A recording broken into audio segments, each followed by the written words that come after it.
What's up YouTube? This is Anthony and this is Ontario Firewood Resource. Today we're gonna look at our current inventory. I'm gonna show you around, show you what I got. So we'll start at the beginning. This is my 40-yard bin and I'm filling it up with wood for my customers who have wood boilers. So the bin's about what? Halfway full now? No, not even. It's more than a third. Yeah, about a third. Actually, you know what I call this bin? It takes so long to fill.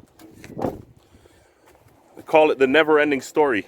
6 bush cords I hold in there. Some of you guys have seen the videos of me delivering those bins. Some of you haven't. But anyways, the never-ending story, that's what I call it. Since the bin is not going out for a while and it's still being filled, I just use this space for storage. I got a bunch of stuff that's going to go in my shop. This is all smoker wood and a couple bags of kindling here. There's cherry and red oak. And I had some surplus cherry. So I had it over here in this pile. I'll get over to this pile in a second. But I had it in the middle of this pile there, right where all that light colored wood. And I had to take it out of there because this load on the side here is going to go in the bin once this load is gone out. So I'm just piling this up on the side here. I'm actually going to try and get another bin and have it parked back here so I can just have both bins here and throw the wood into the bin instead of having to do the work twice. But anyways, I cut up all that cherry and I moved it here because I got to start stacking up all that wood in that section where the cherry was. And this pile, as I said, it's going to be piled up all along here, about 40 feet long. And I'm just trying to fill these crates so I can stack it up higher against the crates. These are all my cutoffs that I use for myself, or if I sell all the firewood, then I can just sell this as surplus. People still buy it. I just got this load in over the last couple days. I just finished up a video that I was doing on it. I was waiting for the bin to come for about 3 weeks and they finally came, so I finished up that video. So I show when the guy came, and it's a whole bunch of silver maple, and then at the back we got lots of sugar maple and some red oak in there and some cherry. And then underneath this pile in the back there's the rest of that mulberry and apple that I picked up the other day. And then at the back we got more red oak. This is originally from that first bin I got. So I got 3 free bins of wood from these guys and I haven't processed it all yet. But look at this, all this oak here like crazy. I have some empty crates here. I'm starting to get them filled up. I got what, 2, 4, 6, 8, 10, 12, 14, 16, 18, 20, 22, 24, 26, 28. 28 crates. So I got a couple other empty ones here. Some I'm just starting to fill. So yeah, I have about 30 crates that I haven't filled yet, but I should have another 20 filled in another couple of weeks. This is all my wood that's going to be for 2021 and 2022 season. And I've got how much here? So there's 6, 12, 18, 24, 30, 36, 40, and there's about 41 crates here, this whole section. Over here I got some black walnut. This stuff isn't the greatest. I do put a little bit of softer hardwoods in my loads. I spread them out throughout all the crates, so I used enough of it, so I put this aside for when I do more orders in the future, and I'll keep piecing it out. I just got into selling softwood, so all of these crates are filled with pine, and some of it's been dry. I've already sold it. I had these 2 crates here, they were sold.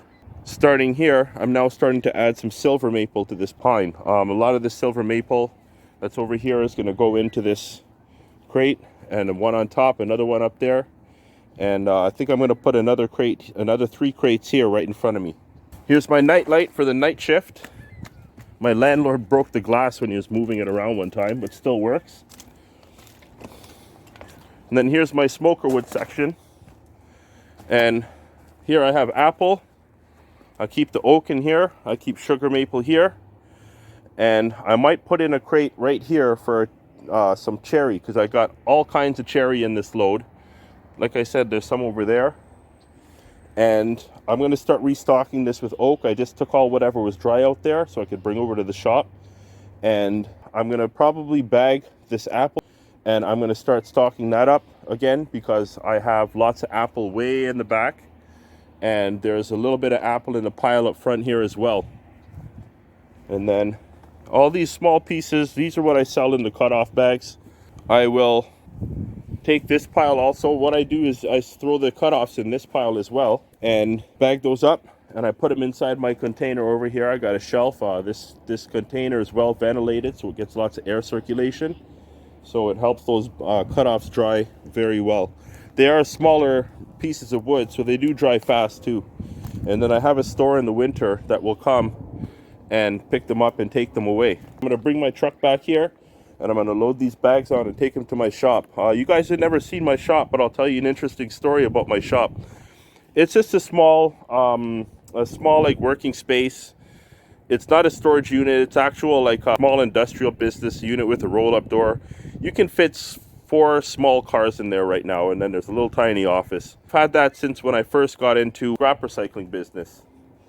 And I started the firewood about 10 years ago, and I started doing the firewood in front of that area, and I started taking up more of the space in the parking lot, and my landlord let me get away with it. But I had so much wood piled up there that when in the summer, when I would take my boat out, I'd have to try and keep the area clear of the door, because I used to keep my boat inside the shop.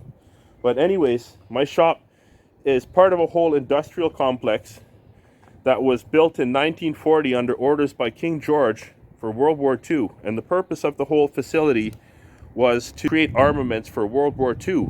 Just across the street, there was a GM plant there, and the GM plant actually used to produce tanks. Since GM has been exporting jobs elsewhere in the world, so there's no more GM plant there. It's now a big shopping plaza. That's how we build in the city, is shopping plazas and condos. But anyways, my building, you can see the walls in it. They're like 2 feet thick, the brick walls, because they were producing armaments, right? If they had explosions, they wanted to be contained and you know, not bring the whole building down, right? But in the area, there's some of the original buildings are still there, and they've rebuilt some buildings in the area. There's also some tunnel systems in there, just in case they had to worry about any air attacks. They had it so that they could move stuff around underground and not be seen. And in World War II, that's kind of what Germany had to do towards the end of the war, because when the Allies landed in France on D-Day, they were able to set up their air bases right in the continent of Europe, so the planes could actually fly as far as Germany and bomb them with no problem. Before, when they were coming from England and elsewhere in the northeast, or sorry, the northwest, they weren't able to make it all the way, or the fighter planes weren't able to make it to Germany. The bombers could, but the fighter planes couldn't, until the P-51 Mustang came in with the extra drop tank of fuel, and they were able to escort the bombers full way right over to the targets in Germany. The tunnels, they call them the Gecko Tunnels, G-E-C-O, because it was General Electric that was heading up a lot of the production in that area. And once took a tour of the tunnel. I mean, there's not much to them. It's, you know, it's really dusty down there, and it's really decrepit, right? But yeah, there's a few of them around here, and I've only been to one of them. And I'm going to do a video on my shop and the area, and I'm going to show the tunnel, or one of the entrances to the tunnel, and I'll give you an idea of a little bit more info on the whole, on this whole region. So I'll get a little more info together so that I can put together a video to show you about the whole area and a little bit about its history. Anyway, that's it for now, and thanks for watching. My name is Anthony, and this is Ontario Firewood Resource. Please like, subscribe, and all that good stuff, and I'll see you next time. Thank you.